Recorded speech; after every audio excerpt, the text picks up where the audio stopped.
Je vous salue, bien-aimés frères et sœurs, et vous qui écoutez ce message aujourd'hui.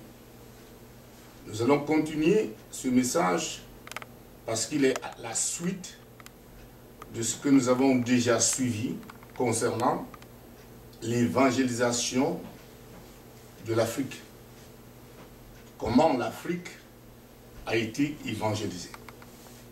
Mais avant de commencer toute autre chose, baissons nos têtes pour une courte prière. Prions. Seigneur Jésus, le roi des cieux et de la terre, loin de Dieu, nous glorifions et exaltons ton Saint-Nom, car seul toi es sauveur. Nous te prions de nous donner l'intelligence et la sagesse pour que nous saisissions la révélation, le mystère qui est en toi. C'est-à-dire que quand nous espérons en toi, nous avons la certitude que nous irons dans les cieux, que Dieu nous a donné la vie éternelle. Nous te prions d'ouvrir l'intelligence des uns et des autres, notamment ceux qui écoutent ce message. Qu'ils reviennent à la Bible et qu'ils te fassent confiance, qu'ils s'attellent jour et nuit à appliquer ta loi parce que tu es roi dans leur vie quotidienne. Nous te le demandons en ton nom. Amen. Le Seigneur Jésus-Christ, dans son existence sur la terre, c'est-à-dire son court passage, a tout fait pour expliquer au monde le royaume de Dieu, ainsi que le prophète Jean-Baptiste. C'est ainsi qu'il donna donc la mission, premièrement, à ses premiers disciples, notamment aux 11 auxquels il donna le nom d'apôtres, d'aller dans le monde entier et de faire au milieu des nations des disciples, les baptisant au nom du Père, du Fils et du Saint-Esprit, et les enseignant à mettre en pratique les commandements que lui, il leur a prescrits. Et il a promis qu'il sera toujours avec eux jusqu'à la fin du temps. C'est ainsi que nous avons engagé l'étude de comment l'Afrique a été évangélisée, afin que l'évangile que nous avons reçu en Afrique au XIXe siècle par des missionnaires, notamment des missionnaires occidentaux de tous bords, et qui nous ont exhortés dans leur manière de comprendre et d'interpréter les Écritures, à croire au Dieu d'Israël, que nous soyons certains que cet évangile n'a pas été tacheté des éléments culturels, les éléments typiquement occidentaux. Nous avons commencé par l'introduction de l'évangile en Afrique selon les historiens de la vie chrétienne au 1er siècle. Et nous avons aussi démontré que ce n'était pas seulement des missionnaires du 1er siècle qui ont introduit des religions en Afrique, que ce fut aussi les missionnaires arabes venus presque au 8e siècle, en entrant par l'Égypte, au 7e siècle, ont également introduit une religion en Afrique. Et nous avons aussi démontré que l'Afrique a hérité des maux qui l'ont dévasté, tels que le commerce des esclaves, communément appelé comme étant la traite négrière. Et que ce commerce d'esclaves avait commencé au 8e siècle parce que cela a été imposé aux Nubiens, ceux qui habitent l'île, par les gouverneurs arabes qui avait déjà à cette époque dominé l'Afrique du Nord, qui était habitée en grande partie par les tribus noires. Mais également, nous avons vu que entre le XVIIe et le XVIIIe siècle, la traite négrière s'est étendue et certains Occidentaux se déplaçaient de l'Europe pour aller acheter des êtres humains noirs en Afrique et les expédier en Amérique et en Europe, moyennant quelques francs, moyennant quelques monnaies. Et c'est ainsi que cela devint aussi la traite négrière, que tout le monde connaît et que nous avons appris. Mais ce qui nous intéresse le plus souvent, c'est quel évangile avons-nous hérité de ceux qui sont venus chez nous, en Afrique. C'est pour cette raison que nous avons également commencé l'étude qui va nous amener à comprendre la politique qui était en Europe, la dimension sociale, c'est-à-dire les relations sociales qui étaient en Europe, et également la croyance des missionnaires qui se sont rendus en Afrique. Mais aujourd'hui, en ce qui concerne ce message, nous allons nous focaliser sur la dimension politique qui régnait dans l'Europe au XIXe siècle.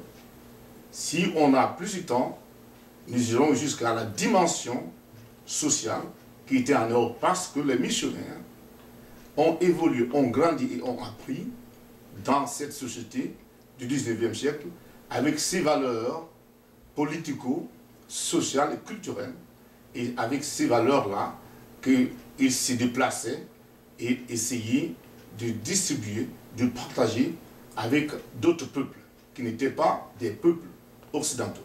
Donc commençons déjà notre analyse sur la dimension politique qui prévalait en Europe au XIXe siècle.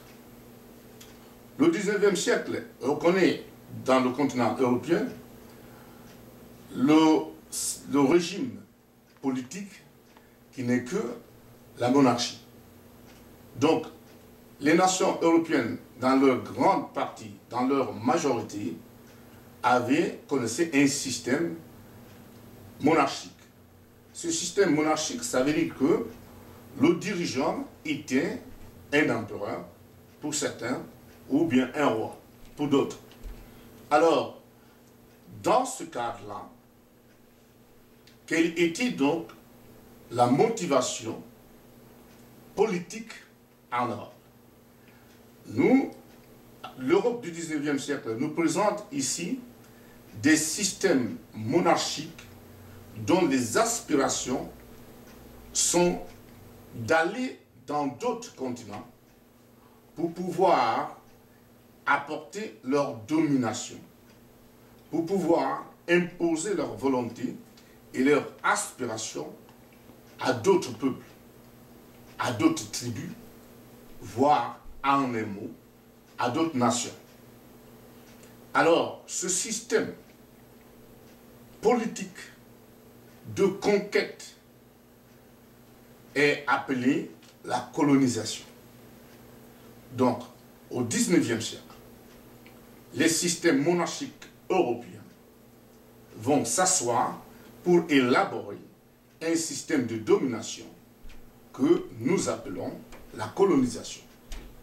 Et qui étaient donc les colonisateurs? Les colonisateurs étaient, entre autres, les Italiens, les Portugais, les Espagnols, les Britanniques, les Allemands, les Hollandais, des Français et bien d'autres, j'en passe.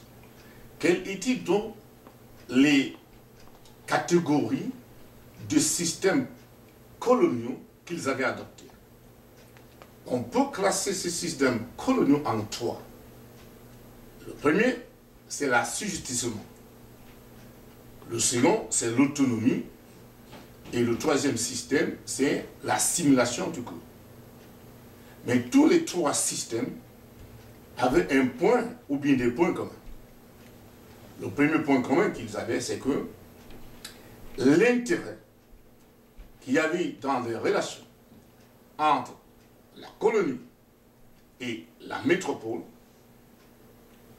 étaient des relations d'intérêt unilatéral. C'est-à-dire l'intérêt de la métropole prédominait. Dans la plupart des cas, dans ces relations, seul l'intérêt de la métropole, c'est-à-dire du pays colonisateur, était pris en considération. C'est-à-dire, pour les pays colonisés, pour les colonies, leur intérêt, leur désir, leurs aspirations n'avaient aucune importance, n'avaient même, je dirais, aucune raison d'être devant les yeux des colonisateurs. Deuxièmement, la colonie n'avait aucun droit. La colonie n'avait aucune liberté.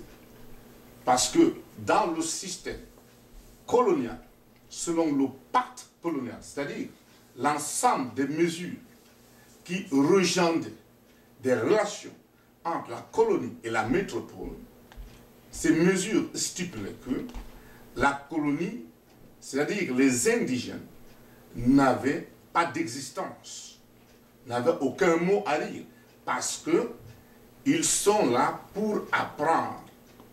Ils ne sont pas civilisés, ils sont les sous-hommes, ils sont des esclaves, par voie de conséquence. Comme les maîtres se sont donnés des buts et les objectifs de les civiliser, de les rendre humains, alors ils n'ont aucun mot à dire. C'est ainsi que si dans une colonie, le colonisateur veut implanter un système d'assujettissement, ici, il y a des points qui seront trop intéressants si on considère l'assujettissement. Le premier point, c'est que les colonies étaient dans l'obligation de fournir toute leur production à la métropole. Les colonies ne pouvaient pas vendre ou avoir d'autres échanges commerciaux avec d'autres nations. Non. Leur production et leur matière première exclusivement étaient transférées vers la métropole. Le deuxième point, il était strictement défendu aux colonies de pratiquer les échanges avec d'autres nations. Donc, la colonie n'avait aucune autorisation lui permettant d'engager les processus d'échange avec d'autres nations. Elle n'avait que l'autorisation de vendre à la nation mère, c'est-à-dire la métropole. Troisièmement, les colonies étaient dans l'interdiction de produire ou de cultiver ce que la métropole produisait ou cultivait. C'est-à-dire, si la métropole cultive ou produit un produit, ce produit ne devait pas se retrouver cultivé ou produit à la métropole, à la colonie. La colonie n'avait aucun droit de cultiver ou de produire le même produit. Quatrième point, la métropole accaparait toutes les taxes sur tout ce qui concerne la colonie. Donc, en matière de fiscalité, tous les prélèvements, toutes les taxations étaient fixées par la métropole et la colonie n'avait rien à dire. Le cinquième point, les sous-hommes, comme on les appelait, c'est-à-dire les indigènes, n'avaient aucun